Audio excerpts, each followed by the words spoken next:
నమస్కారం CMR news వార్తలకు స్వాగతం. నా పేరు సుమలత. భద్రాచలం రామయ్యను మోసం చేసినటువంటి రాజకీయ పార్టీలను రానున్నట్టు ఎన్నికల్లో చిత్తుగా ఓడించాలని బహుజన్ సమాజ్ పార్టీగా పిలుపునిస్తా ఉన్నాం. ఎందుకంటే 10 సంవత్సరాలు పరిపాలన ఎలగబెట్టినటువంటి బీఆర్ఎస్ భద్రాచలం దేవాలయ అభివృద్ధి కోసం నిధులు కేటాయిస్తామని చెప్పేసి చెప్పారు.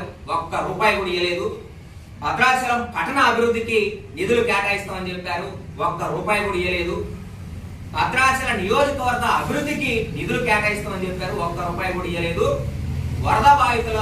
వరదలు వచ్చినప్పుడు కేసీఆర్ గారు పర్యటన చేసి కరకట్ట నిర్మాణం కోసం, వరద బాధితులకు పునరావాస కేంద్రాలు నిర్మించడం కోసం 1000 కోట్ల రూపాయలు ఇస్తామని చెప్పేసి సాక్షాత్తు భద్రాద్రి గడ్డ మీద వెలిసినటువంటి రామచంద్రుల వారి సాక్షిగా చెప్పి మోసం చేసినటువంటి పరిస్థితి, దుర్మార్గమైనటువంటి పాపాన్ని బీఆర్ఎస్ మూటగట్టుకున్నటువంటి పరిస్థితి ఉంది.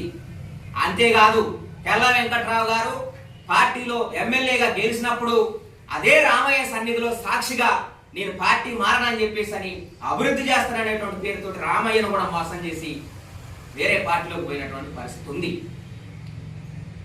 ఇట్లాంటి మాయ మాటలు చెప్పేటువంటి వాళ్ళు, దేవుణ్ణి సైతం మోసం చేసేటువంటి వాళ్ళు ప్రజలకి ఏం న్యాయం చేస్తారనేది ప్రజలు ఆలోచించాల్సినటువంటి అవసరం ఉందని బహుజన్ సమాజ్ పార్టీగా మేము తెలియజేయడం జరుగుతూ ఉంది.